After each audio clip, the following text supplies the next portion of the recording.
Word order എന്താണെന്ന് നോക്കാം. The way words are arranged into a structure or sentence is called word order. എങ്ങനെയാണ് വാക്കുകളെ എല്ലാനും arrange ചെയ്ത് ഒരു സെൻറ്റൻസിലേക്ക് ആക്കിയേക്കുന്നത്? ആ ഒരു പ്രോപ്പർ മീനിങ് ആയിട്ടുള്ള ഒരു സെൻറ്റൻസ് ആവണമെങ്കിൽ വേർഡ്സ് കറക്റ്റായിട്ട് അറേഞ്ച് ചെയ്യണം അല്ലേ? അല്ലാതെ നമ്മളുടെ ഇഷ്ടത്തിനനുസരിച്ച് വേർഡ്സ് എവിടെയെങ്കിലും ആഡ് ചെയ്താൽ ഒരു മീനിങ് ഫുൾ സെൻറ്റൻസ് ആവില്ല.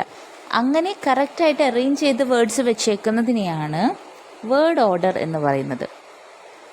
Word order is important in English because many inflections have been got rid of in English. Word order എന്ന് പറയുന്നത് ഇംഗ്ലീഷ് എന്നുള്ള ലാംഗ്വേജിൽ ഭയങ്കര ഇമ്പോർട്ടൻ്റ് ആണ്. കാരണം ഒരുപാട് ഇൻഫ്ലക്ഷൻസ് ഇന്ന് ഇംഗ്ലീഷിൽ നിന്ന് എടുത്ത് മാറ്റിയിട്ടുണ്ട്. അതായത് പണ്ട് ഓൾഡ് ഇംഗ്ലീഷ് യൂസ് ചെയ്തിരുന്ന സമയത്ത് ഒരു വേർഡിന് പല ഇൻഫ്ലക്ഷൻസ് ഉണ്ട്. എന്ന് പറഞ്ഞാൽ ഇൻഫ്ലക്ഷൻ എന്ന് പറഞ്ഞാൽ അത് പറയുമ്പോൾ ഗ്രാമാറ്റിക്കലി പറയുമ്പോൾ പല വേർഡ്സ് മാറി മാറി മാറി പല വേർഡ്സായിട്ട് യൂസ് ചെയ്യേണ്ടി വരും. അതായത് പണ്ടെന്നൊക്കെ പറഞ്ഞാൽ ഒരു എക്സാമ്പിൾ പറയാം, സ്റ്റോൺ എന്നുള്ള വേർഡിന് പല സ്ഥലങ്ങളിൽ സ്റ്റാൻ, സ്റ്റെയിൻ എന്നൊക്കെ യൂസ് ചെയ്യണം നമ്മൾ ഗ്രാമറിൽ. ഇന്ന് മോഡേൺ ഇംഗ്ലീഷ് ആയി കഴിഞ്ഞപ്പോൾ ആ ഇൻഫ്ലക്ഷൻസ് എല്ലാം എടുത്ത് മാറ്റി. എന്തിനാണ്? ഒരുപാട് സിംപ്ലിഫൈ ചെയ്തേക്കുവാണ് അല്ലേ? ഇപ്പോൾ സിമ്പിൾ ആവാൻ വേണ്ടിയിട്ടാണ് ഈ പറയുന്ന കുറേ ഇൻഫ്ലക്ഷൻസ് എടുത്ത് മാറ്റിയേക്കുന്നത്. But in classical languages like Latin, Greek and Sanskrit, word order is not that important because those languages are fully inflected. Word order important അല്ലാത്ത കുറച്ച് ലാംഗ്വേജസ് ഇവിടെ പറഞ്ഞു, ലാറ്റിൻ, ഗ്രീക്ക്, സാൻസ്ക്രിറ്റ്. ഇതിൽ ഫുൾ ഇൻഫ്ലക്ഷൻസ് ആണ്. അതുകൊണ്ട് ഗ്രാമർ കറക്റ്റ് ആണെന്നില്ല, ഓൾറെഡി ഉള്ള inflections ഉപയോഗിച്ച് നമുക്ക് കാര്യങ്ങൾ പറയാൻ പറ്റും. പക്ഷേ ഇംഗ്ലീഷ് ലാംഗ്വേജ് അങ്ങനെയല്ല. ഇൻഫ്ലക്ഷൻസ് ഇപ്പോൾ കുറച്ച് കൊണ്ടുവന്നേക്കുന്നത് കൊണ്ട് വേർഡ് ഓർഡറിനാണ് ഇമ്പോർട്ടൻസ് കൊടുക്കുന്നത്. ഓർഡറിൽ വേർഡ്സ് പറയണം. കാരണം ഒരു പെർട്ടിക്കുലർ വേർഡ് നമ്മൾ പല സ്ഥലങ്ങളിലും പല രീതിയിലും ഉപയോഗിക്കുന്നുണ്ട്. ഓക്കെ, കാരണം ഇൻഫ്ലക്ഷൻസ് നമുക്ക് കുറേയൊക്കെ കുറച്ചിട്ടേക്കാണ്. അതുകൊണ്ടാണ് നമ്മൾ വേർഡ് ഓർഡർ കൃത്യമായിട്ട് ചെയ്യണത്. മറ്റു ലാംഗ്വേജസിൽ ഇൻഫ്ലക്ഷൻസ് ഒരുപാടുണ്ട്. അതുകൊണ്ട് വേർഡ് ഓർഡറിന് വലിയ ഇമ്പോർട്ടൻസ് ഇല്ല. ഏതാണ് ഈ വേർഡ് ഓർഡറിന് ഇമ്പോർട്ടൻസ് ഇല്ലാത്ത language? Latin, Greek and Sanskrit. ഇനി നോക്കാം, in English there are theoretically 2 possibilities of word order. ഇനി ഇംഗ്ലീഷിൻ്റെ വേർഡ് ഓർഡർ എന്താണെന്ന് നോക്കാം. 2 പോസിബിലിറ്റീസ്, 2 വേർഡ് ഓർഡർ ആണ് മെയിൻലി ഉള്ളത്. പിന്നെ ഒരെണ്ണം കൂടി പറയുന്നുണ്ട് കേട്ടോ. അപ്പോൾ ആദ്യം നമുക്ക് നോക്കാം SP, അതായത് സബ്ജക്റ്റ് ടു പ്രെഡിക്കേറ്റ്. അതായത് സബ്ജക്റ്റ് ആദ്യം പറയുന്നു, ദെൻ പ്രെഡിക്കേറ്റ് പറയുന്നു. എന്താണ് സബ്ജക്റ്റ്? ഒരു ആക്ഷൻ ചെയ്യുന്ന ആളെയാണ് സബ്ജക്റ്റ് എന്ന് പറയുന്നത്. അതായത് ഇവിടെ നോക്കിക്കേ, ബേർഡ്സ് ബിൽഡ് നെസ്റ്റ് എന്ന് പറഞ്ഞിട്ടുണ്ട്. അപ്പോൾ ഇവിടെ ബേർഡ്സ് ആണ് നെസ്റ്റ് ബിൽഡ് ചെയ്യുന്നത്. അപ്പോൾ ഇവിടെ സബ്ജക്റ്റ് ആരാണ്? ബേർഡ്സ് ആണ്. ആര് പ്രവൃത്തി ചെയ്യുന്നു അതാണ് സബ്ജക്റ്റ്. ഇവിടെ ബേർഡ്സ് പ്രവൃത്തി ചെയ്യുന്നതുകൊണ്ട് ബേർഡ്സ് ആണ് സബ്ജക്റ്റ്. ബിൽഡ് നെസ്റ്റ്, അതായത് ബിൽഡ് നെസ്റ്റ് എന്നുള്ളതാണ് പ്രെഡിക്കേറ്റ്. പ്രെഡിക്കേറ്റ് എന്താണ്? ഒരു വേർബ്. അതായത് ആ സബ്ജക്റ്റ് അല്ലാതെ ബാക്കി ആ സെൻറ്റൻസിൽ കിടക്കുന്ന വേർബ്, അതേപോലെ ആ ഒരു ഒബ്ജക്റ്റ് എന്നൊക്കെ പറയുമ്പോൾ അതൊക്കെയാണ് പ്രെഡിക്കേറ്റിൽ വരുന്നത്, സബ്ജക്റ്റ് അല്ലാതെ ബാക്കിയുള്ളത്. അപ്പോൾ ഇവിടെ എന്താണ്? ബേർഡ്സ് ബിൽഡ് നെസ്റ്റ് എന്ന് പറയുമ്പോൾ ബേർഡാണ് സബ്ജക്റ്റ്, ബിൽഡ് എന്നുള്ള വേർബും നെസ്റ്റ് എന്നുള്ള ഒരു ഒബ്ജക്റ്റും പ്രെഡിക്കേറ്റിൽ വരുന്നതാണ്. അപ്പോൾ അങ്ങനെയാണ് ഒരു വേർഡ് ഓർഡർ എന്ന് പറയുന്നത്. ആദ്യം സബ്ജക്റ്റ് എഴുതും, പിന്നെ പ്രെഡിക്കേറ്റ് എഴുതും. അടുത്ത വേർഡ് ഓർഡർ എന്താന്ന് നോക്കിയേ, ആദ്യം പ്രെഡിക്കേറ്റ് എഴുതും, പിന്നെ സബ്ജക്റ്റ് എഴുതും. അതായത് ഇവിടെ നോക്കിക്കേ, R.I, കണ്ടോ? R.I എന്ന് പറയുമ്പോൾ ആദ്യം വന്നത് എന്താ? പ്രെഡിക്കേറ്റ് ആണ്. അത് കഴിഞ്ഞിട്ടാണ് I എന്ന് പറയുന്ന ഒരു സബ്ജക്റ്റ് വന്നേക്കുന്നത്. കണ്ടോ? ഇങ്ങനെയും എഴുതാം, ആദ്യം പ്രെഡിക്കേറ്റും പിന്നെ സബ്ജക്റ്റും എന്നുള്ള രീതിയിലും എഴുതാം. പിന്നെ നോക്കിയേ, there is also A third ടൈപ്പും ഉണ്ട്. അതെന്താണ്? Predicate, subject, predicate. അതായത് ഇതിൽ പ്രെഡിക്കേറ്റിൻ്റെ ഒരു പാർട്ട് ആദ്യം യൂസ് ചെയ്യുന്നു. കണ്ടോ? In this part of the predicate is used first. അതായത് ഇപ്പോൾ do you know the answer എന്നുള്ളതിൽ ഡു എന്നുള്ളതാണ് പ്രെഡിക്കേറ്റിൻ്റെ ഒരു ഭാഗം, അത് മാത്രം ആദ്യം യൂസ് ചെയ്യുന്നു. എന്നിട്ട് എന്താണ്? ദെൻ ദ സബ്ജക്റ്റ് യു എന്നുള്ള സബ്ജക്റ്റ് കൊടുത്തു. പിന്നെ finally the remaining part of the predicate are used. Know the answer എന്നുള്ളത് പ്രെഡിക്കേറ്റ്. ആദ്യം നമ്മൾ ഉപയോഗിച്ച ഡു എന്നുള്ളതിൻ്റെ റിമൈനിങ് പാർട്ട് ഓഫ് പ്രെഡിക്കേറ്റ് ആണ് നോ ദി ആൻസർ. അത് സബ്ജക്റ്റ് യു ആഡ് ചെയ്തതിന് ശേഷം ഉപയോഗിച്ചു. കണ്ടോ? ഈ ഒരു ഓർഡറിലും എഴുതും. അപ്പോൾ predicate subject order is the normal word order in questions. Question ചോദിക്കാനായിട്ട് വേർഡ് ഓർഡർ ഏതാ യൂസ് ചെയ്യുക? ആദ്യം പ്രെഡിക്കേറ്റ് പിന്നെ subject. While subject predicate order is normal in statements. ഒരു ഫാക്ട്, ഒരു സ്റ്റേറ്റ്മെൻറ്റ് പറയാനായിട്ട്, അതായത് ഇപ്പോൾ ബേർഡ്സ് ബിൽഡ് നെസ്റ്റ് എന്ന് പറഞ്ഞപ്പോൾ ഇവിടെ യൂസ് ചെയ്തത് എന്താ, അതൊരു ഫാക്ട് അല്ലെങ്കിൽ ഒരു സ്റ്റേറ്റ്മെൻ്റ് ആണ്. അപ്പോൾ അങ്ങനെ പറയാനായിട്ട് യൂസ് ചെയ്യുന്നതാണ് ഏത് ഓർഡറാണ്? സബ്ജക്റ്റ് പ്രെഡിക്കേറ്റ് എന്ന് പറയുന്ന ഓർഡർ. അപ്പോൾ ഇത് സബ്ജക്റ്റ് എന്താണ്, പ്രെഡിക്കേറ്റ് എന്താണ് എന്ന് ഉള്ള കാര്യം ഒരു ഐഡിയ കിട്ടിക്കഴിഞ്ഞാൽ വേർഡ് ഓർഡർ എങ്ങനെയാണ് വന്നേക്കുന്നത് എന്ന് നമുക്ക് മനസ്സിലാക്കാനായിട്ട് പറ്റും. നെക്സ്റ്റ് വൺ ആണ് concord. Concord means formal agreement in person, number, gender and tense between two or more parts of a sentence. അതായത് കോൺകോർഡ് എന്ന് പറയുമ്പോൾ ഫോർമൽ എഗ്രിമെൻറ്റ്, നമ്മൾ എങ്ങനെയാണ് ഒരു പേഴ്സൻ്റെ കാര്യം പറയുമ്പോൾ ഗ്രാമറിൽ പറയുന്നത്, നമ്പറിനെ പറ്റി പറയുമ്പോൾ അല്ലെങ്കിൽ നമ്പർ ആ ഒരു ഗ്രാമാറ്റിക്കൽ സെൻറ്റൻസിൽ വരുമ്പോൾ എങ്ങനെയാണ്, അതേപോലെ ജെൻഡർ യൂസ് ചെയ്യുന്നത്, ടെൻസ് യൂസ് ചെയ്യുന്നത്, ഇതൊക്കെയാണ് കോൺകോർഡ് എന്ന് പറഞ്ഞാൽ. അതായത് ആ ഒരു എഗ്രിമെൻറ്റ്, ഫോർമൽ എഗ്രിമെൻറ്റ് എങ്ങനെയാണ് കോൺകോർഡ്, അതായത് എങ്ങനെയാണ് ചില പെർട്ടിക്കുലർ ഗ്രാമർ കാര്യങ്ങൾ നമ്മളൊരു സെൻറ്റൻസിൽ യൂസ് ചെയ്യുന്നത്, ദാറ്റ് ഇസ് കോൺകോർഡ്. ഇപ്പം നോക്കിക്കേ, concord of person. Concord of person occurs between A subject and it's finite verb. Concord of person എന്ന് പറയുന്നത് എവിടെയാണ്? ഒരു സബ്ജക്റ്റും അതിൻ്റെ ഫിനിറ്റ് വേർബ്. ഫിനിറ്റ് വേർബ് എന്ന് പറയുമ്പോൾ ഒരു എന്താ പറയുക, ഒരു വേർബ് അത് അതിൻ്റെ ടെൻസിന് ഇമ്പോർട്ടൻസ് കൊടുക്കണം, അതേപോലെ തന്നെ അതിൻ്റെ തൊട്ടടുത്തുള്ള നൗണിനും ഇമ്പോർട്ടൻസ്, നൗൺ അല്ല സബ്ജക്റ്റിനും കൂടി ഇമ്പോർട്ടൻസ് കൊടുക്കുക എന്നുള്ളതാണ് ഒരു ഫിനിറ്റ് വേർബ് എന്ന് പറയുന്നത്. ഇവിടെ നോക്കാം നമുക്ക്. A singular subject takes a singular verb. നമുക്കറിയുന്ന ഒരു കാര്യമാണ്, ഒരു സിംഗുലർ സബ്ജക്റ്റ് ആണെങ്കിൽ സിംഗുലർ വേർബ് യൂസ് ചെയ്യണം. അതേപോലെ തന്നെ plural subject takes a plural verb. ഈ ഒരു കാര്യം വെരി ഇമ്പോർട്ടൻ്റ് ആണ്. സിംഗുലർ സബ്ജക്റ്റിന് സിംഗുലർ വേർബും പ്ലൂറൽ സബ്ജക്റ്റിനും പ്ലൂറൽ വേർബും തന്നെയാണ്. ഇപ്പോൾ ഇവിടെ ഒരു എക്സാമ്പിൾ പറഞ്ഞിട്ടുണ്ട്, India is a democratic country. India എന്ന് പറയുന്ന ഒരു രാജ്യത്തെ പറ്റി പറയുകയാണ്. അപ്പോൾ ഇന്ത്യ എന്ന് പറയുന്ന ഒരു രാജ്യത്തെ പറ്റി പറയുമ്പോൾ ഇന്ത്യ സിംഗുലർ ആണ് അല്ലേ? India is a democratic country എന്ന് പറയണമെങ്കിൽ ഇന്ത്യ ഒരു രാജ്യം, ഇന്ത്യ ഒരു ഡെമോക്രാറ്റിക് ആയിട്ടുള്ള ഒരു രാജ്യമാണെന്ന് പറയുമ്പോൾ ഇന്ത്യ സിംഗുലർ ആണ്. അപ്പം നോക്കിക്കേ, ഇന്ത്യ എന്നുള്ള ആ ഒരു സിംഗുലർ സബ്ജക്റ്റിൻ്റെ കൂടെ സിംഗുലർ വേർബ് ആയിട്ടുള്ള ഈസ് എന്ന് പറയുന്ന ഒരു വേർബ് ആണ് യൂസ് ചെയ്തേക്കുന്നത് അല്ലേ? ഇന്ത്യ ഈസ് എന്നാണ് യൂസ് ചെയ്തേക്കുന്നത് അവിടെ. കണ്ടോ, സിംഗുലർ സബ്ജക്റ്റിൻ്റെ കൂടെ സിംഗുലർ വേർബ് യൂസ് ചെയ്തു. India is a democratic country. അടുത്തത് നോക്കിക്കേ, ബേർഡ്സ് ബിൽഡ് ദെയർ നെസ്റ്റ്. ഇവിടെ നോക്കാം, ബേർഡ്സ് എന്നുള്ളത് എസ് കൂട്ടിയപ്പോൾ അത് പ്ലൂറലാണ്. ബേർഡ് അല്ലേ, ഒരു ബേർഡ് ആണെങ്കിൽ ഒരു കിളിയ ഉള്ളത് എങ്കിൽ ബേർഡ് എന്ന് പറയുന്നു, ഒന്നിലധികം ഉണ്ടെങ്കിൽ ബേർഡ്സ് എന്ന് പറയുന്നു. ഇവിടെ നോക്കിയാൽ ബേർഡ്സ് എന്ന് പറയുന്നത് അതിൻ്റെ മീനിങ് എന്താ? പ്ലൂറൽ, ഒന്നിലധികം ഉണ്ട് അല്ലേ? അപ്പോൾ ബേർഡ്സ് ബിൽഡ് ദെയർ നെസ്റ്റ്. കണ്ടോ, പ്ലൂറൽ സബ്ജക്റ്റ് ആയിട്ടുള്ള ബേർഡ്സിൻ്റെ കൂടെ പ്ലൂറൽ വേർബ് ആയിട്ടുള്ള ബിൽഡ് യൂസ് ചെയ്തു. ബിൽഡ് എന്ന് പറയുന്നതാണ് പ്ലൂറൽ വേർബ്. നമ്മളെല്ലാവരും ചിന്തിക്കും, പ്ലൂറൽ സബ്ജക്റ്റ് ആവാൻ ബേർഡിൻ്റെ കൂടെ എസ് ആഡ് ചെയ്തല്ലോ, അപ്പോൾ പ്ലൂറൽ വേർബ് ആവാൻ ബിൽഡിൻ്റെ കൂടെ എസ് ആഡ് ചെയ്യേണ്ടതെന്ന്. ആഡ് ചെയ്യരുത്. എസ് ആഡ് ചെയ്താൽ അത് സിംഗുലർ ആയിപ്പോൾ. ഓക്കെ, അതായത് ബിൽഡ് എന്നുള്ള വേർഡാണ് പ്ലൂറൽ വേർബ്, അല്ലാതെ ബിൽഡ്സ് എന്ന് പറഞ്ഞാൽ അത് സിംഗുലർ ആയിട്ടുള്ള വേർബായി പോവും. അതാണ് ഒരു ഓപ്പോസിറ്റ് ആയിട്ട്, അങ്ങനെയാണ് ശരിക്കും എഴുതുന്നത്. നമ്മൾ വിചാരിക്കും ശരിക്കും എസ് ആഡ് ചെയ്താലല്ലേ പ്ലൂറൽ ആവുള്ളൂ. അല്ല, ഇങ്ങനെയാണ്. വേർബിൽ എസ് ആഡ് ചെയ്ത് കഴിഞ്ഞാൽ അത് സിംഗുലർ ആയി പോവും. ഇവിടെ നോക്കിയേ, പ്ലൂറൽ സബ്ജക്റ്റ് ആയിട്ടുള്ള ബേർഡ്സിൻ്റെ കൂടെ പ്ലൂറൽ വേർബ് ആക്കാനായിട്ട് ബിൽഡ് എന്ന് തന്നെ ചെയ്യണം, ബിൽഡ്സ് എന്ന് ചെയ്യരുത്, തെറ്റിപ്പോവും. Okay, build their nest. Okay, അപ്പോൾ അവിടെ യൂസ് ചെയ്തേക്കുന്നത് പ്ലൂറൽ സബ്ജക്റ്റിൻ്റെ കൂടെ plural verb. Here the problem is that many words in English look like plural but actually are singular. ഒരുപാട് വേർഡ്സ് കണ്ടു കഴിഞ്ഞാൽ പ്ലൂറലായിട്ട് തോന്നും, പക്ഷേ അത് ആക്ച്വലി സിംഗുലർ ആയിരിക്കും. കണ്ടു, ഇവിടെ ഒരുപാട് എക്സാമ്പിൾസ് അവർ പറയുന്നുണ്ട്. Names of games like billiards, dominoes, draughts, ഇതൊക്കെ എസ് എൻഡിങ്ങിൽ ഉള്ളതുകൊണ്ട് നമ്മൾ വിചാരിക്കും എന്താ, ഇത് പ്ലൂറലാണ്. പക്ഷെ ആക്ച്വലി എന്താണ്, ഇത് സിംഗുലർ ആണ്. Okay, names of various branches of science such as economics, phonetics, linguistics, mathematics, etc. ഇതെല്ലാം എസ് കൂടി എന്ത് ചെയ്യുമ്പോൾ നമ്മൾ വിചാരിക്കും ഇതെല്ലാം പ്ലൂറലാണ്. ആക്ച്വലി ഈ സബ്ജക്ട്സ് എല്ലാം സിംഗുലർ ആണ്. Names of countries suggest that they consist of different parts such as the United States. United States എന്ന് പറയുമ്പോൾ അത് ഒരു കൺട്രി അല്ലേ, പക്ഷെ പറയുമ്പോൾ എന്താണ്, ആ യുണൈറ്റഡ് സ്റ്റേറ്റ്സ് എന്ന് കാണുമ്പോൾ നമുക്കത് മൾട്ടിപ്പിൾ ആയിട്ട് തോന്നും, ഒന്നിലധികം എന്ന് തോന്നും. ദ യുണൈറ്റഡ് കിങ്ഡം എന്ന് പറയുമ്പോൾ യുണൈറ്റഡ് എന്നൊരു കാണുമ്പോൾ നമ്മൾ വിചാരിക്കും അത് പല കൺട്രീസ് ആണ്, ബട്ട് ആക്ച്വലി ഇത് ഒരു കൺട്രിയാണ്.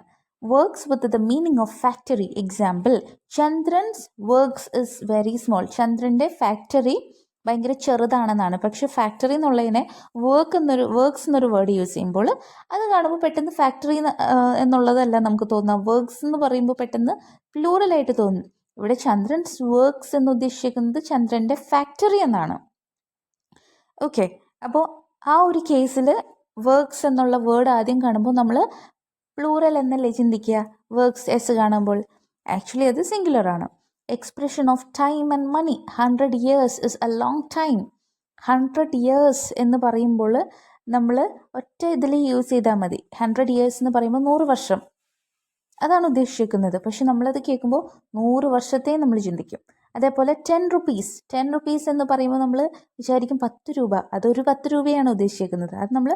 അത് ഫുൾ 10 രൂപയിലേക്ക് എത്താനുള്ളത് മൊത്തം ആലോചിച്ച് അത് നമ്മൾ പ്ലൂറലാക്കും. അപ്പോൾ after titles of books such as Percy's Relics, The Lyrical Ballads, etc. ഇതെല്ലാം കാണുമ്പോൾ ഇതൊക്കെ ആക്ച്വലി ഒരു വർക്കാണ്. ലിറിക്കൽ ബാലഡ്സ് എന്ന് പറയുന്നത് എസ്.ടി. കോളറിഡ്ജിൻ്റെയും വില്യം വേർഡ്സ്വർത്തിൻ്റെയും 1798 പബ്ലിഷ് ചെയ്ത ഒരു വർക്കാണ് ലിറിക്കൽ ബാലഡ്സ്. അപ്പോൾ ഇത് കാണുമ്പോൾ നമ്മൾ എന്താ വിചാരിക്കുക, ബാലഡ്സ് കാണുമ്പോൾ നമ്മൾ പ്ലൂറൽ ആണെന്ന് തോന്നും. ആക്ച്വലി അത് സിംഗുലർ വർക്കാണ്. Next one Percy's Relics. കണ്ട എസ് കാണുമ്പോൾ നമ്മൾ പ്ലൂറൽ ആണെന്ന് തോന്നും. അപ്പോൾ ഇംഗ്ലീഷിൻ്റെ ഒരു പ്രത്യേകത അതാണ്. കണ്ടു കഴിഞ്ഞാൽ പ്ലൂറൽ ലുക്ക് ഉണ്ടാവും, പക്ഷേ ആക്ച്വലി അത് സിംഗുലർ ആണ്. അടുത്തത് നോക്കാം. ഓക്കെ, ഞാൻ പേജ് ടേൺ ചെയ്യാൻ മറന്നുപോയി. കുഴപ്പമില്ലല്ലോ, നിങ്ങളുടെ ടെക്സ്റ്റ് ഉണ്ടാവുമെന്ന് വിചാരിക്കുന്നു. ഓക്കെ, അതായത് ഇപ്പോൾ ഞാൻ എക്സ്പ്ലെയിൻ ചെയ്തതെല്ലാം നെക്സ്റ്റ് പേജിലായിരുന്നു ഉള്ളത്. നെക്സ്റ്റ് വൺ നോക്കാം. Notional concord. A singular noun carrying A plural Notion may take A plural verb. അതായത് ഒരു സിംഗുലർ നൗൺ അതിന് പ്ലൂറൽ ഐഡിയ ആണ് ഉള്ളതെങ്കിൽ അതിന് പ്ലൂറൽ വെർബ് കൊടുക്കണം. എന്ന് പറഞ്ഞാൽ ഇത്രയേ ഉള്ളൂ. The government have issued A new order എന്ന് പറയുമ്പോൾ ഇവിടെ ഗവൺമെൻറ് എന്ന് ഉദ്ദേശിച്ചേക്കുന്നത് പ്ലൂറലാണ്. ഇവിടെ ഗവൺമെൻറ് എന്ന് നമ്മൾ മീൻ ചെയ്തേക്കുന്നത്, ഗവൺമെൻറ് എന്ന് പറഞ്ഞാൽ എന്താണ്, ഒരു സിംഗുലർ ഐഡിയ അല്ലല്ലോ. ശരിക്കും പറഞ്ഞാൽ ഗവൺമെൻറ് എന്ന് പറഞ്ഞാൽ മൊത്തം കാര്യം അതിൽ വരണില്ലേ, കുറേ കാര്യങ്ങൾ വരുന്നുണ്ട്. അപ്പോൾ അതൊരു പ്ലൂറൽ ഐഡിയ ആണ് നമുക്ക് തരുന്നത്. അങ്ങനെയാണെങ്കിൽ പ്ലൂറൽ വേർബ് കൊടുക്കണം. ഇവിടെ ഗവൺമെൻറ് എന്ന് കഴിഞ്ഞിട്ട് ഹാവ് യൂസ് ചെയ്തേക്കണത്. ഹാവ് എവിടെയാണ് നമ്മൾ കൊടുക്കേണ്ടത്? I, you, we, they. Plural ആയിട്ടുള്ള കാര്യങ്ങൾ സബ്ജക്ട്സ് പറഞ്ഞു കഴിഞ്ഞാൽ അതിൻ്റെ കൂടെയാണ് പ്ലൂറലിന് പറ്റിയതാണ് ഹാവ്. ഓക്കെ, പ്ലൂറൽ വേർബായിട്ടുള്ള ഹാവ് നമ്മൾ കൊടുക്കേണ്ടത്. ഇവിടെ നോക്കിക്കേ, ദ ഗവൺമെൻറ് എന്നുള്ളതിൻ്റെ കൂടെ ഹാസ് അല്ല യൂസ് ചെയ്തേക്കുന്നത്, ഹാവ് ആണ് യൂസ് ചെയ്തേക്കുന്നത്. കാരണം എന്താ, ഇവിടെ ഗവൺമെൻറ് എന്ന് ഉദ്ദേശിക്കുന്ന ഒരു പ്ലൂറൽ നോഷൻ, പ്ലൂറൽ ഐഡിയ ആണ്. ഗവൺമെൻറ് എന്ന് പറയുന്നത് ഒരു ചെറിയ കാര്യമല്ല, കുറേ മൾട്ടിപ്പിൾ കാര്യങ്ങൾ വരുന്നതാണ്. അതേപോലെ തന്നെ India have von the match. India match ജയിച്ചു. ഇന്ത്യ എന്ന് പറയുമ്പോൾ നിങ്ങൾ ആലോചിച്ച് നോക്കാം, പ്ലൂറൽ ഒരു ഐഡിയ ആണ് ഇന്ത്യ എന്ന് പറയുന്നത്. ഈ ഒരു കേസിൽ മാച്ച് ജയിച്ചു എന്ന് പറയുമ്പോൾ ഇന്ത്യയിലെ ടീം എന്നുള്ള ഐഡിയയിൽ എടുക്കുമ്പോൾ ഓക്കെ, ഇന്ത്യ ടീം എല്ലാം കൂടെ പ്ലേ ചെയ്താണ് മാച്ച് ജയിച്ചത്. സോ അങ്ങനെ എടുക്കുമ്പോൾ അത് ഹാവ് എന്നുള്ള പ്ലൂറൽ വെച്ചിട്ടാണ് എടുക്കേണ്ടത്. ഓക്കെ, അപ്പോൾ പ്ലൂറൽ ഐഡിയയാണ് സിംഗുലർ നൗൺ തരുന്നത് എങ്കിൽ നമ്മൾ പ്ലൂറൽ വേർബ് അതിൻ്റെ കൂടെ ചേർക്കണം. That is notional concord. ആ ഒരു നോഷൻ നോക്കണം, ഐഡിയ നോക്കണം. Next, proximity concord. The verb sometimes agrees with the noun or pronoun which closely precedes it. അതായത് നൗൺ അല്ലെങ്കിൽ പ്രൊനൗൺ, അതായത് നൗൺ എന്താണ്, ഒരു പേര് അല്ലെ, എന്തിൻ്റെ വേണമെങ്കിലും പേരാണ്, അതാണ് നൗൺ. പ്രൊനൗൺ എന്താണ്, ആ പേര് റിപ്പീറ്റഡ് ആയിട്ട് ഉപയോഗിക്കുന്നതിന് പകരം നമ്മൾ I, you, we, they, he, she, it എന്നൊക്കെ പറഞ്ഞ് പേര് റെപ്പിറ്റീഷൻ വരാതെ നമ്മൾ പേരിന് പകരം യൂസ് ചെയ്യുന്ന വാക്കുകളാണ് പ്രൊനൗൺ എന്ന് പറയുന്നത്. ഇനി ഇവിടെ പ്രൊനൗൺ അല്ലെങ്കിൽ നൗണിൻ്റെ തൊട്ടടുത്ത് വരുന്ന ആ ഒരു വാക്കിൻ്റെ കൂടെ എഗ്രി ചെയ്ത് പോകും. ഇവിടെ നോക്കിയേ, no one except his friends agree എന്നാണ് വന്നിരിക്കുന്നത്. ഇവിടെ നോ വൺ എന്നുള്ളതൊക്കെ എന്താണ്, സിംഗുലർ ആയിട്ട് തോന്നും. പക്ഷേ ലാസ്റ്റ് കിടക്കുന്ന ഫ്രണ്ട്സ് പ്ലൂറൽ അല്ലേ, ഫ്രണ്ടിൻ്റെ കൂടെ എസ് ഇല്ലേ, അതിൻ്റെ തൊട്ടടുത്ത് കിടക്കുന്നത് ഫ്രണ്ട്സ് എന്ന് പറയുമ്പോൾ അതൊരു നൗണാണ്. അതിൻ്റെ അടുത്ത് തൊട്ടടുത്ത് കിടക്കുന്ന എഗ്രി എന്ന് പറയുന്ന വേർബാണ്. കണ്ടോ, ഫ്രണ്ട്സ് എന്നുള്ളത് പ്ലൂറൽ ആയതുകൊണ്ട് എഗ്രി എന്നുള്ള പ്ലൂറൽ വേർബ് അവിടെ ചേർത്തു. ഫ്രണ്ട്സ് എന്നുള്ളൊരു പ്ലൂറൽ നൗൺ വന്നതുകൊണ്ട് എഗ്രി എന്നുള്ള പ്ലൂറൽ വേർബ് ചേർത്തു. എഗ്രീസ് എന്ന് ചേർത്ത് എസ് ചേർത്തത് സിംഗുലർ ആയിപ്പോവും, സിംഗുലർ വേർബ് ആയിപ്പോവും. അതുകൊണ്ട് അവിടെ എഗ്രി എന്ന് പറയുന്ന പ്ലൂറൽ വേർബ് ചേർത്തു. കണ്ടോ, അറ്റത്ത് കിടക്കുന്ന ഫ്രണ്ട്സ് എന്നുള്ള നൗണിനാണ് ഇമ്പോർട്ടൻസ് കൊടുത്തത്. തുടക്കത്തിൽ വന്നേക്കുന്നതിനൊന്നുമല്ല. ഫ്രണ്ട്സ് എന്നുള്ള പ്ലൂറൽ നൗൺ ഉള്ളതുകൊണ്ട് തൊട്ടടുത്തും പ്ലൂറൽ വേർബായിട്ടുള്ള എഗ്രി ചേർത്തു. അത് കഴിഞ്ഞിട്ടുള്ള നെക്സ്റ്റ് സെൻറ്റൻസ് നോക്കിയേ. 1 in 10 ടേക്ക് ഡ്രഗ്സ്. കണ്ടോ, 1 in എന്നുള്ളത് മൈൻഡ് ചെയ്യുന്നില്ല. 10ൻ്റെ തൊട്ടടുത്താണ് വേർബായിട്ടുള്ള ടേക്ക് കിടക്കുന്നത് അല്ലേ. വേർബായിട്ടുള്ള അതായത് 10 എന്ന് പറയുന്ന ഒരു വേർഡ് ഉണ്ട്, അതിൻ്റെ ശേഷമാണ് ടേക്ക് എന്ന് കിടക്കുന്നത്. അപ്പോൾ 10 എന്നുള്ള എന്താണ്, 10 പ്ലൂറൽ ആണല്ലോ. അപ്പോൾ അതുകൊണ്ടാണ് ടേക്ക് എന്ന് പറയുമ്പോൾ പ്ലൂറൽ ചേർത്തേക്കുന്നത് തൊട്ടടുത്ത്. കണ്ടോ, അവിടെയും പ്ലൂറൽ നൗണിൻ്റെ കൂടെ പ്ലൂറൽ വേർബാണ് ചേർത്തേക്കുന്നത്. 1 അല്ലെങ്കിൽ ആ തുടക്കത്തിൽ കണ്ട സിംഗുലർ 1 എന്നുള്ളതിന് ഇമ്പോർട്ടൻസ് കൊടുക്കാതെ ഇടയ്ക്ക് കിടന്നത്, അതായത് അറ്റത്ത് കിടക്കുന്ന എന്താ പറയുക 10-നാണ് ഇമ്പോർട്ടൻസ് കൊടുത്തത്. കാരണം ആ 10 ആണ് അറ്റത്ത് കിടക്കുക, അതിൻ്റെ തൊട്ടപ്പുറത്താണ് നമുക്ക് വേർബ് ആഡ് ചെയ്യേണ്ടത്. അപ്പോൾ ആദ്യം കിടക്കുന്ന സിംഗുലറിന് ഇമ്പോർട്ടൻസ് കൊടുക്കാണ്ട് ലാസ്റ്റ് എടുക്കുന്ന 10-ന് ഇമ്പോർട്ടൻസ് കൊടുത്തു. 10 പ്ലൂറൽ അല്ലേ, അതുകൊണ്ട് പ്ലൂറൽ വേർബ് ചേർത്തു തൊട്ടടുത്ത്. ഓക്കെ, സോ അതാണ് പ്രോക്സിമിറ്റി കോൺകോഡ്. അവിടെ അടുത്ത് കിടക്കുന്നതിന് മാച്ചായിട്ട് നമ്മൾ ഗ്രാമർ ചെയ്യുന്നു. നെക്സ്റ്റ് വൺ നോക്കാം. Concord of collective nouns. A collective noun takes a singular verb when the members of the group thought of as a single unit. Collective noun എന്ന് പറയുമ്പോൾ നമ്മൾ ഗ്രൂപ്പായിട്ട് പറയില്ലേ, അതിനെയാണ് ടീം എന്നൊക്കെ പറയുന്നത്. കളക്റ്റീവ്, കോറസ്, ഇതൊക്കെ കളക്റ്റീവ് നൗൺ ആണ്. ഇവിടെ എന്താ സംഭവിക്കുന്നതെന്ന് നമുക്ക് നോക്കാം.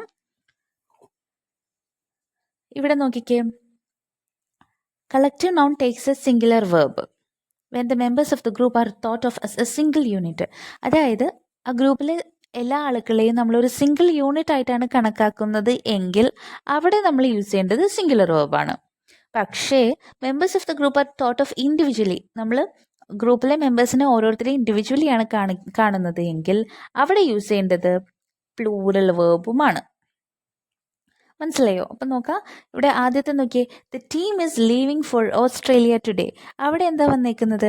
Collective noun takes a singular verb. അവിടെ ഈസ് എന്നുള്ളത് സിംഗുലർ വേർബാണ്. കാരണം എന്താ? When the members of the group are thought of as a single unit. കാരണം ടീം ഈസ് എന്ന് പറഞ്ഞേക്കുന്നതിന് കാരണം അത് ആ ടീം എന്നുള്ളത് ഇവിടെ ഉദ്ദേശിക്കുന്നത് അവർ പോവാണ്, ടീം പോവാണെന്ന് ഇവിടെ ഉദ്ദേശിക്കുന്നത്.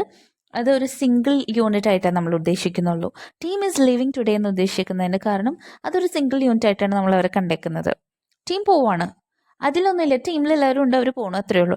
പക്ഷെ അടുത്ത കേസ് നോക്കിയത് ടീം ആർ പ്രാക്ടീസിങ് എന്നാ പറഞ്ഞത്. കാരണം ടീമിൽ ഒരുപാട് പേര് പ്രാക്ടീസ് ചെയ്യുന്നുണ്ട്. അങ്ങനെ വന്നപ്പോൾ അവിടെ എന്താ യൂസ് ചെയ്തേക്കുന്നത്? പ്ലൂറൽ വെർബ് ആർ യൂസ് ചെയ്തു. മറ്റേതെന്ന് പറഞ്ഞപ്പോൾ ടീം ഇസ് ലിവിങ് ടുഡേ എന്ന് പറയുമ്പോൾ സിമ്പിൾ ആയിട്ട് എടുത്തു, ഒറ്റ ഇതായിട്ട് എടുത്തു, അവരൊന്ന് പോകണം, അത്രേ ഉള്ളൂ, അവർ പോകുന്നു. പക്ഷെ പ്രാക്ടീസിങ് എന്ന് പറയുമ്പോൾ അങ്ങനെയല്ല, അവരെല്ലാവരും പ്രാക്ടീസ് ചെയ്തുകൊണ്ടിരിക്കുകയാണ്. മറ്റേ അവർ ഓരോരുത്തരും എന്തെങ്കിലും ചെയ്തുകൊണ്ടിരിക്കുകയാണ്.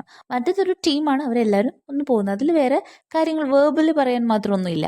ഇവിടെ അങ്ങനെയല്ല, പ്ലൂറൽ വേർബാണ്, ടീം എല്ലാവരും പ്രാക്ടീസ് ചെയ്യണം. അതുകൊണ്ടാണ് ടീമിനെ നമ്മൾ എന്താക്കി കാണണം എന്നാണ് പറഞ്ഞത്, നമ്മൾ ഓരോരുത്തരെയും ഇൻഡിവിജ്വലി കണക്കാക്കുന്നുണ്ട് ഇവിടെ. അതുകൊണ്ടാണ് അവിടെ പ്ലൂറൽ വേർബായിട്ടുള്ള ആറ് വന്നത്.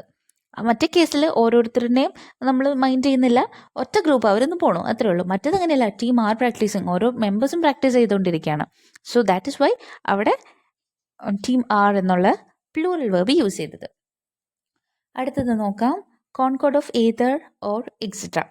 The verb agrees with the last noun. ഇവിടെ നോക്കിക്കേ, ഇവിടെയും അതേപോലെ ലാസ്റ്റ് നൗൺ എന്താണോ അത് ഉപയോഗിച്ചിട്ടാണ് നമ്മൾ വേർബ് കൊടുത്തേക്കുന്നത്.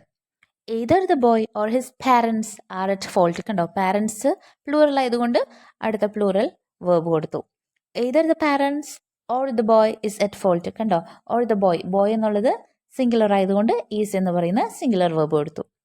ഓക്കെ, നെക്സ്റ്റ് വൺ നോക്കാം. അത് നമ്മൾ മോളിൽ പറഞ്ഞ സെയിം ഐഡിയ തന്നെയാണ്. ആദ്യം പറഞ്ഞ ഐഡിയ നിങ്ങൾക്ക് ക്ലിക്ക് ആവുകയാണെങ്കിൽ ബാക്കിയെല്ലാം ഈസി ആയിട്ട് വരും. Okay, the next one, concord of gender നോക്കാം. This is the agreement between a noun or pronoun and one of the pronouns of the third person plural. ഇവിടെ എന്താ നോക്കിയേ, for masculine singular he is used, for feminine singular she is used, for neutral singular it is used, and for plural they is used. ഇവിടെ നമുക്കറിയാം, ഇവിടെ ഒരു ബോയുടെ കാര്യം പറയുകയാണ്, masculine ആയിട്ടുള്ള കാര്യങ്ങൾ പറയുകയാണെങ്കിൽ ഹി എന്ന് യൂസ് ചെയ്യും. ഫെമിനിൻ ആണ് ഒരാളെ പറ്റിയാണ് പറയുന്നതെങ്കിൽ ഷീ യൂസ് ചെയ്യും. ബോയും ഗേളും അല്ലാതെ പറയുന്നതാണെങ്കിൽ ഇറ്റ് യൂസ് ചെയ്യും. പ്ലൂറൽ ആണെങ്കിൽ ദേ യൂസ് ചെയ്യും. ജെൻഡറിൻ്റെ ബേസിസിലാണ് ഇവിടെ ഈ പറയുന്നതൊക്കെ യൂസ് ചെയ്യുന്നത്. എക്സാമ്പിൾ നോക്കാം. The boy finished his work, അല്ലേ? ബോയ് അവൻ്റെ വർക്ക് ചെയ്ത് കഴിഞ്ഞു, കണ്ടോ? അതുകൊണ്ടാണ് അവിടെ ഹിസ് എന്നുള്ള ഇത് യൂസ് ചെയ്തത്. ഓക്കെ. ദ ഗേൾ വാഷ്ഡ്, ഗേളിൻ്റെ കൂടെ എന്താ യൂസ് ചെയ്യുക? ഹെർ ക്ലോത്ത്സ് എന്ന് പറയും. അപ്പോൾ ഗേളിനെ പറ്റി പറയുമ്പോൾ ഷീ യൂസ് ചെയ്യാം, ഹെർ യൂസ് ചെയ്യാം, ഹെർസ് യൂസ് ചെയ്യാം. അത് ആ ഒരു കോണ്ടെക്സ്റ്റ് അനുസരിച്ച് എങ്ങനെയാണ് യൂസ് ചെയ്യേണ്ടത് അതിനനുസരിച്ചിരിക്കും. സെൻറ്റൻസ് സ്റ്റാർട്ട് ചെയ്യുമ്പോഴാണ് നോർമലി ഹീ ആണെങ്കിൽ ഹീയും ഷീ ആണെങ്കിൽ ഷീയും യൂസ് ചെയ്യാം. ഇടയ്ക്ക് വരുമ്പോൾ ഷീം ഹീം യൂസ് ചെയ്യുമോ? ഇല്ല, അത് ഹിസ്, ഹെർ, ഹിം എന്നൊക്കെ ആക്കണം. The dog wagged its tail, കണ്ടോ? അവിടെ ഇറ്റ് യൂസ് ചെയ്യാറുണ്ട്, ഇറ്റ്സ് യൂസ് ചെയ്യാറുണ്ട്. സെൻറ്റൻസ് സ്റ്റാർട്ട് ചെയ്യുമ്പോഴാണെങ്കിൽ ഇറ്റ് യൂസ് ചെയ്യാം, അല്ല ഇടയ്ക്ക് വന്നപ്പോൾ ഇത് ഇറ്റ്സ് ആക്കി നമ്മൾ.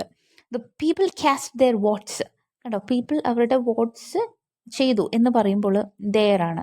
തുടക്കത്തിലാണെങ്കിൽ ദേ എന്ന് പറയാം, എൻഡിങ്ങിലാണെങ്കിൽ ദെം എന്ന് പറയാം. അതല്ല ഇടയ്ക്ക് വന്നപ്പോഴാണ് ദെയർ, ദെയർസ് ഒക്കെ നമ്മൾ യൂസ് ചെയ്യുക.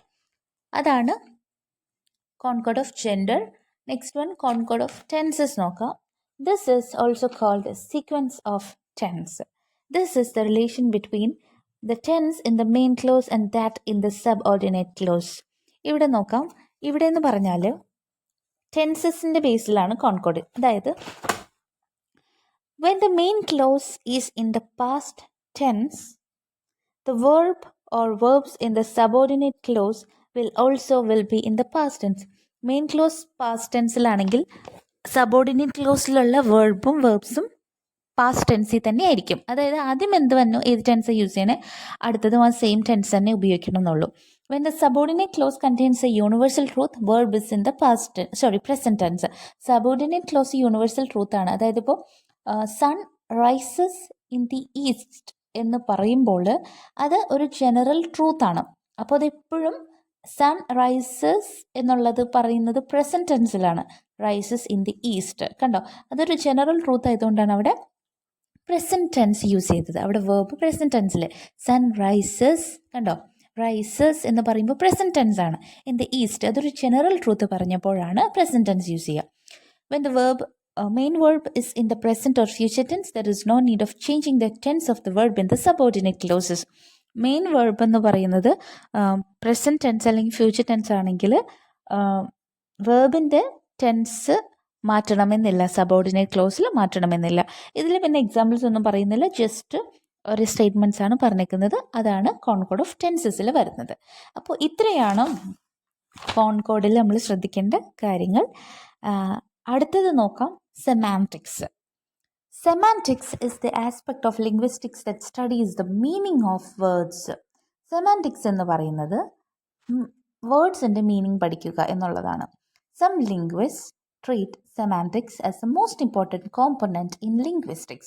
ലിംഗ്വിസ്റ്റിക്സിലെ ഏറ്റവും ഇമ്പോർട്ടൻ്റ് ആയിട്ടുള്ള കാര്യമാണ് സെമാൻറ്റിക്സ് എന്ന് പറയുന്ന കുറേ ലിംഗ്വിസ്റ്റുകളുണ്ട്. Some others attribute equal importance to syntax and semantics. ചിലവർ സിൻടാക്സിനും സെമാൻറ്റിക്സിനും ഈക്വൽ ഇമ്പോർട്ടൻസ് കൊടുക്കുന്നുണ്ട്, ചിലവർക്ക് സെമാൻറ്റിക്സിന് മാത്രം ഏറ്റവും ഇമ്പോർട്ടൻസ് കൊടുക്കുന്നുണ്ട്. There are also linguists who believed that linguistic investigation really consists in the pursuit of semantics. ചിലവർ പറയുന്നത് ലിംഗ്വിസ്റ്റിക് ഇൻവെസ്റ്റിഗേഷൻ റിയലി ഉള്ളത് ഏതിലാണ്? സെമാൻറ്റിക്സിലാണെന്നാണ് പറയുന്നത്. Structural linguistics, especially the American Bloomfieldian theory, emphasise the structure of language. Structure linguistical importance കൊടുക്കുന്നത് ലാംഗ്വേജിൻ്റെ സ്ട്രക്ചറാണ്. അതായത് ഇഗ്നോറിങ് ദ സെമാൻറ്റിക് ആസ്പെക്ട്, മീനിങ്ങിന് ഇമ്പോർട്ടൻസ് കൊടുക്കുന്നില്ല, സ്ട്രക്ചറിന് ഇമ്പോർട്ടൻസ് കൊടുക്കുന്നു. According to them meaning is not fully comprehensible. അവർ പറയുന്നത് മീനിങ് ഫുള്ളി അണ്ടർസ്റ്റാൻഡ് ചെയ്യാൻ പറ്റുന്നതല്ല, and hence can not be analysed scientifically. Meaning എപ്പോഴും നമുക്ക് കോംപ്രിഹെൻസിബിൾ അല്ലാത്തതുകൊണ്ട് അത് സയൻറ്റിഫിക്കലി അതിനെപ്പറ്റി പഠിക്കേണ്ട ആവശ്യം ഇല്ല എന്നാണ് സ്ട്രക്ചറൽ ലിംഗ്വിസ്റ്റുകൾ പറയുന്നത്. Their main thesis was that language has its structure. അവരുടെ മെയിൻ ഐഡിയ ലാംഗ്വേജിനൊരു സ്ട്രക്ചർ ഉണ്ട്, and the structure can be successfully analysed. Structure എളുപ്പത്തിൽ അനലൈസ് ചെയ്യാൻ പറ്റും. So they concentrated on the analysis of structure of language. അതുകൊണ്ട് അവർ importance കൊടുത്തത് ലാംഗ്വേജിൻ്റെ സ്ട്രക്ചർ അനലൈസ് ചെയ്യുന്നതിലാണ്. They introduced immediate constituent analysis. അവർ കൊണ്ടുവന്നതാണ് immediate constituent analysis. Later this was found to have many limitations. പിന്നീട് മനസ്സിലായി ഇതിൽ ഒരുപാട് ലിമിറ്റേഷൻസ് ഉണ്ട്. And as a consequence new theories like phrase structure grammar and transformational generative grammar were developed. അപ്പോൾ immediate constituent അനാലിസിസിൽ ഒരുപാട് ലിമിറ്റേഷൻസ് ഉള്ളത് കൊണ്ട് പുതിയ രണ്ട് ഐഡിയാസ് കൊണ്ടുവന്നു. Phrase structure grammar, transformational generative grammar. Chomsky brought meaning back into linguistic investigation. പിന്നെ മീനിങ്ങിന് ഇമ്പോർട്ടൻസ് പിന്നെയും കൊടുത്ത് വന്നതാരാണ്? ചോംസ്കിയാണ്. Currently semantics has been recognised as an important component for study in linguistics. ഇന്ന് സെമാൻറ്റിക്സിന് ഇമ്പോർട്ടൻസ് ഉണ്ട്. As a result of this language study has been revived and new and innovative methods of language teaching have been introduced. അപ്പോൾ language study ഒന്നുകൂടി revive ചെയ്തു. ഒരുപാട് പുതിയ methods language ടീച്ചിങ്ങിന് വേണ്ടിയിട്ട് കൊണ്ടുവന്നു. Language no doubt expresses the inner world of thoughts in terms of sound sequences. Language എന്ന് പറയുന്നത് നമ്മുടെ തോട്ടിൻ്റെ ഇന്നർ വേൾഡിനെ എക്സ്പ്രസ് ചെയ്യുന്നൊരു കാര്യമാണ്. സൗണ്ട് മനസ്സിലാക്കിയിട്ടാണ് അത് എക്സ്പ്രസ് ചെയ്യുന്നത്. Language is for sharing experiences and not for study of syntax or semantics in particular. Language എന്തിനാണ് use ചെയ്യുന്നത്? Basically നമ്മുടെ എക്സ്പീരിയൻസ് ഷെയർ ചെയ്യാനൊക്കെയാണ്, അല്ലാതെ ഈ സിൻടാക്സ് പഠിക്കാനോ സെമാൻറ്റിക്സ് പ്രത്യേകം എടുത്ത് പഠിക്കാനോ വേണ്ടിയിട്ട് അല്ല. In semantics we study some of the important concept. Semantics എന്ന് പറയുമ്പോൾ അതിൽ നമ്മൾ പഠിക്കുന്നത് അതിൽ കുറച്ച് ഇമ്പോർട്ടൻറ്റ് കോൺസെപ്റ്റ്സ് ആണ്. സിനോണിമി എന്ന് ഉദ്ദേശിക്കുന്നത് സിമിലർ, സെയിം ആയിട്ടുള്ളത് കേട്ടോ. ദെൻ ആൻറ്റോണിമിയിൽ എന്താണ്? ഓപ്പോസിറ്റ് ആയിട്ടുള്ള കാര്യങ്ങൾ. Okay, then next one is hyponymy എന്താണെന്ന് നമുക്ക് ഞാൻ പറഞ്ഞു തരാം. ഇതിലിപ്പോൾ പറയുന്നുണ്ട് പോളിസെമി. ദെൻ പോളിസെമി എന്താണെന്ന് പറയാം. ആംബിഗ്വിറ്റി, കോൺട്രഡിക്ഷൻ എന്താണെന്ന് പറയാം. സോ ആദ്യം തന്നെ സിനോണിമി എന്താണെന്ന് ഡീറ്റെയിൽ ആയിട്ട് പറയാം. ഇതെല്ലാം ഡീറ്റെയിൽ ആയിട്ട് പറയുന്നുണ്ട് കേട്ടോ. കോൺട്രഡിക്ഷൻ വരെ ഡീറ്റെയിൽ ആയിട്ട് എന്താണെന്ന് പറയുന്നുണ്ട്. So first one is സിനോണിമി.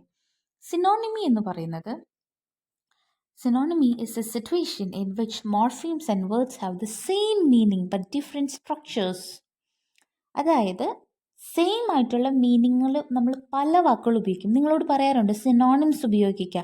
ഒരു പാരഗ്രാഫ് എഴുതുമ്പോൾ സെയിം വാക്കുകൾ തന്നെ റിപ്പീറ്റഡ് വരാതെ സിമിലർ മീനിങ് ഉള്ള പല വാക്കുകൾ ഉപയോഗിക്കുക. ഇപ്പോൾ ഇവിടെ എക്സാമ്പിൾ കൊടുത്തേക്കുന്ന ഒരു വേർഡ് ഉണ്ട്, അത് നമുക്ക് പറയാം. അതിന് മുമ്പേ നോക്കിയേ. So this is technically known as convergence. No word means exactly the same as another word. ഒരു വാക്കിനും സെയിം മീനിങ് തന്നെ മറ്റുള്ള വാക്കിന് കൊടുക്കാൻ പറ്റില്ല. So we have to keep in mind that there are no exact synonyms with identical meaning in English. ഈ ഒരു വാക്കിൻ്റെ സെയിം മീനിങ് തന്നെ വരുന്ന വേറൊരു വാക്കുണ്ട് എന്ന് നമുക്ക് ഒരിക്കലും പറയാൻ പറ്റില്ല. Certain words convey the same general Notion. അതായത് ചിലതിന് ജനറൽ ആയിട്ടുള്ള ഒരു ഐഡിയ പറയുമ്പോൾ അത് ഏതാണ്ട് സിമിലറാണ്, സെയിം ആണ്. And we call dum synonyms. അങ്ങനെയാണ്, അതിനെയാണ് സിനോണിം എന്ന് വിളിക്കുന്നത്. ഒരിക്കലും ആ സെയിം മീനിങ് ഉള്ള സെയിം ഐഡിയ കിട്ടുന്ന വേറെ വാക്കുന്നില്ല. ഏകദേശം ആ ഒരു ഐഡിയ കിട്ടുന്ന സെയിം ആയിട്ടുള്ള മീനിങ് കിട്ടുന്ന ഒരു വാക്കുണ്ടാവും. ആ വാക്കുകളിനെയാണ് സിനോണിം എന്ന് പറയുന്നത്. എക്സാമ്പിൾ ഇവിടെ പറഞ്ഞിട്ടുണ്ട്. കിൽ എന്നുള്ളൊരു വാക്ക്. കിൽ എന്താണ്? കൊന്നുകളയുക എന്നുള്ള മീനിങ് ആണ് അല്ലേ? അപ്പോൾ അതിലെന്താണ്? കിൽ.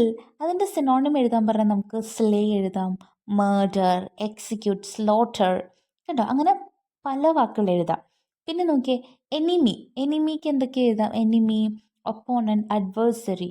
പിന്നെ അമ്യൂസ്മെൻറ്റിന് എന്ത് എഴുതാം? Amusement, diversion, recreation, entertainment, etcetera. കണ്ടോ, ഇവിടെ സെയിം ഒരു മീനിങ് തന്നെയല്ല ഈ വാക്കുകൾക്കുള്ളത്, പക്ഷെ ജനറൽ ഐഡിയ എന്ന് പറയുന്നത് സിമിലർ ആണ്. അതാണ് സിനോണിംസ് എന്ന് പറയുന്നത്. അതിൻ്റെ നേരെ ഓപ്പോസിറ്റാണ് ആൻറ്റോണിമി. Antonyms are words of same grammatical class. They have opposite meaning. ഇവിടെ opposite meanings ആണ്. But here also we may find different degrees of oppositeness. ഇവിടെ നോക്കിക്കേ, ചില കേസിൽ ഡയറക്റ്റ് ഓപ്പോസിറ്റ് കിട്ടും, പക്ഷെ ചിലപ്പോൾ ഓപ്പോസിറ്റ് എന്ന് പറയുമ്പോൾ ഡയറക്റ്റ് ഓപ്പോസിറ്റ് വരണമെന്നില്ല. ഗുഡ് ഓപ്പോസിറ്റ് ബാഡ് ആണ്. ഫോർഗെറ്റോ ഓപ്പോസിറ്റ് റിമെമ്പർ. റൈറ്റ് ആണെങ്കിൽ റോങ്. പക്ഷേ ചിലപ്പോൾ കറക്റ്റ് എക്സാക്റ്റ് അത് കിട്ടണമെന്നില്ല. ഗുഡിൻ്റെ ഓപ്പോസിറ്റ് ബാഡ് തന്നെ കിട്ടി. ചിലപ്പോൾ ഗുഡിൻ്റെ ഓപ്പോസിറ്റ് ബാഡ് ഡിറക്റ്റ് അങ്ങനെ ചില വാക്കുകൾക്ക് അങ്ങനെ ഡയറക്റ്റ് ഓപ്പോസിറ്റ് കിട്ടണമെന്ന് ഒരു നിർബന്ധവും ഇല്ല. അപ്പോൾ ഓപ്പോസിറ്റിനെയാണ് ആൻറ്റോണിമി എന്ന് പറയുന്നത്. Next one hyponymy or hypernym എന്താ നോക്കാം. This is a new word used in semantics in refer to a relationship between senses of lexical items of inclusion involving specific items and more general ones. അപ്പോൾ ഇതൊരു പുതിയൊരു വേർഡാണ് സെമാൻറ്റിക്സിൽ. എന്താണ് സംഭവം എന്ന് നമുക്ക് നോക്കാം. For example, cabbage, pea, pumpkin etcetera are hyponyms of vegetable. ഈ വെജിറ്റബിൾ എന്നുള്ള ഒരു കാറ്റഗറി എടുത്തു കഴിഞ്ഞാൽ അതിൽ പല വെജിറ്റബിൾസ് വരുന്നില്ലേ. അപ്പോൾ ഈ പറയുന്ന ക്യാബേജ്, പീ, പംകിൻ ഇതെല്ലാം ഹൈപ്പോണിംസ് ആണ്. വെജിറ്റബിൾ എന്ന് പറയുന്നതിൻ്റെ അണ്ടറിൽ വരുന്ന പല വെജിറ്റബിൾസിൻ്റെ ലിസ്റ്റ് പേരുകളാണ് ഇത്. ഹോമോണിംസ് എന്താണെന്ന് നോക്കാം. A homonym is a word spelled and pronounced like another word but with a different meaning.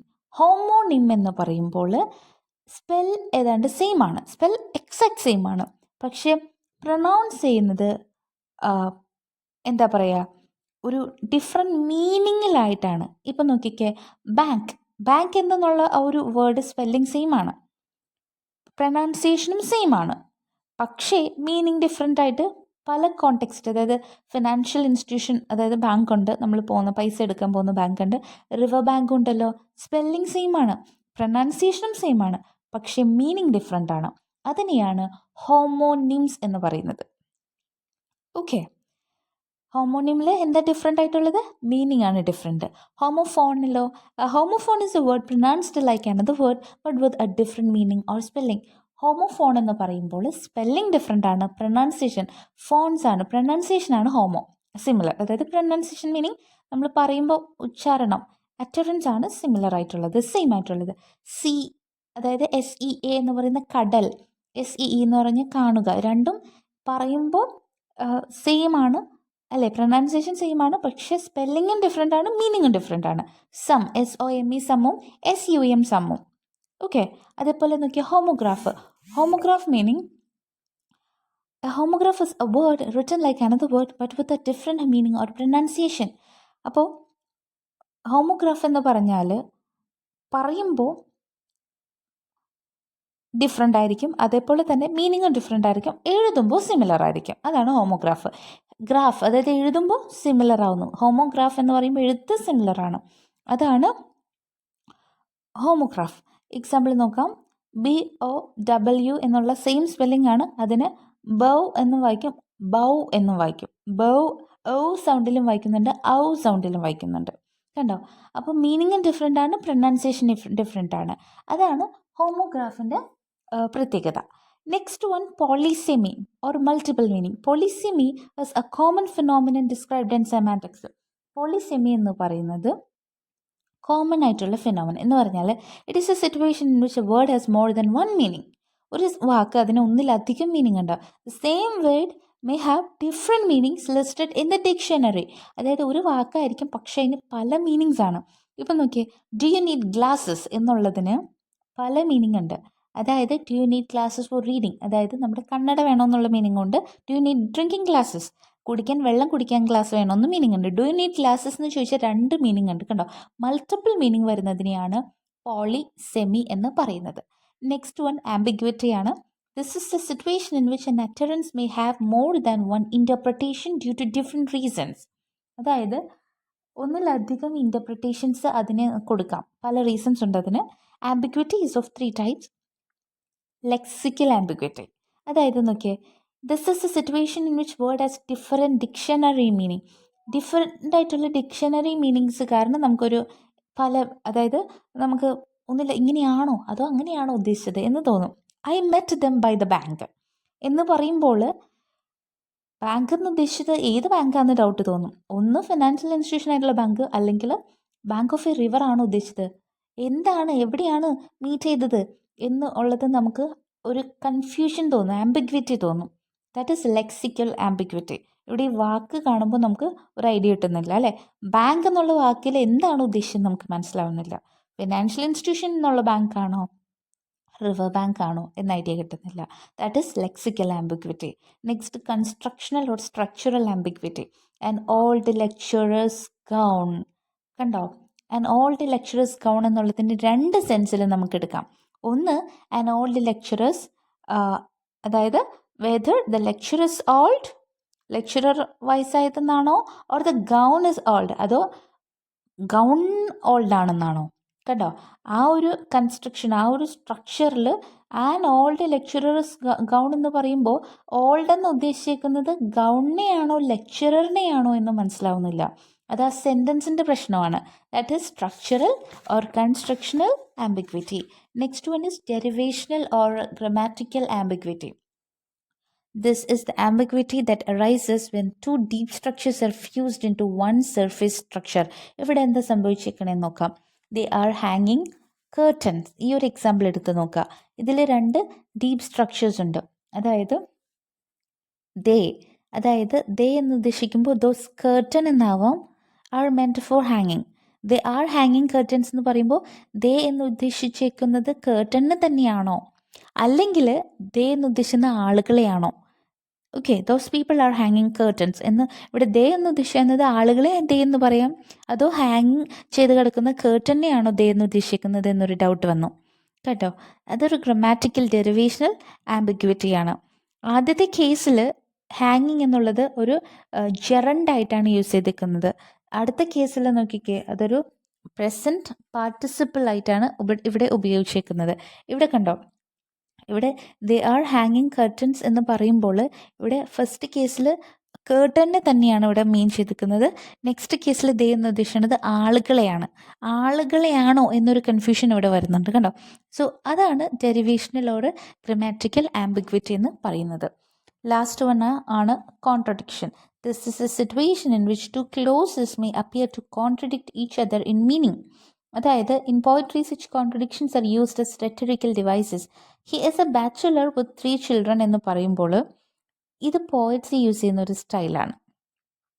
Normally we do not expect a bachelor to have children. Bachelor എന്ന് പറയുമ്പോൾ മാരീഡ് അല്ലാത്ത ആളാണ്. പക്ഷേ ഇവിടെ ചോദിച്ചിരിക്കുന്നത് he is a bachelor with 3 children എന്ന് പറയുമ്പോൾ കണ്ടോ, മീനിങ് രണ്ടും ഡിഫറെൻ്റ് ആണ്, കോൺട്രഡിക്റ്റ് ആയിട്ടാണ് കണ്ടേക്കുന്നത്. ബാച്ചിലർ എന്നുള്ളതും വിത്ത് 3 ചിൽഡ്രൻ എന്ന് പറയുന്നതും തമ്മിൽ ഭയങ്കര വ്യത്യാസമില്ലേ, ഓപ്പോസിറ്റ് ആയിട്ടാണ്. അപ്പോൾ അങ്ങനത്തെ ഒരു ഐഡിയാസ് തരുന്നത് രണ്ട് ക്ലോസസ്, ഹീസ് എ ബാച്ചിലർ എന്നുള്ള ക്ലോസും വിത്ത് മെയിൻ ക്ലോസും വിത്ത് 3 ചിൽഡ്രൻ എന്ന് പറയുന്ന സബോർഡിനേറ്റ് ക്ലോസും തമ്മിൽ ഭയങ്കര ഡിഫറൻസ് ആണ് കണ്ടോ. അപ്പോൾ ആ ഒരു കോൺട്രഡിക്ഷൻ തോന്നുന്നു, അതൊരു റെറ്ററിക്കൽ ഡിവൈസ് ആയിട്ട് പോയിറ്റ് അങ്ങനെയാണ് യൂസ് ചെയ്യുന്നത് അല്ലേ. ഒരു ഭംഗി കൂട്ടാൻ, പോയിറ്റയുടെ ഭംഗി കൂട്ടാൻ പോയിറ്റ്സ് ഇങ്ങനെയൊക്കെ യൂസ് ചെയ്യുന്നു. That is called contradiction. ഇത്രയും കാര്യങ്ങളാണ് ഈ ഒരു ചാപ്റ്ററിൽ ഉള്ളത്. ഇതിൽ മോർഫോളജി, സെൻറ്റാക്സ്, സെമാൻറ്റിക്സ് എന്ന് പറയുന്ന വാസ്റ്റ് ആയിട്ടുള്ള 3 ടോപ്പിക്സാണ് ഡിസ്കസ് ചെയ്തത്. ഇത് കാര്യം മനസ്സിലായി കഴിഞ്ഞാൽ എളുപ്പത്തിൽ നമുക്ക് സ്കോർ ചെയ്യാൻ പറ്റുന്ന ഒരു ടോപ്പിക് തന്നെയാണ്. Okay, thank you for watching.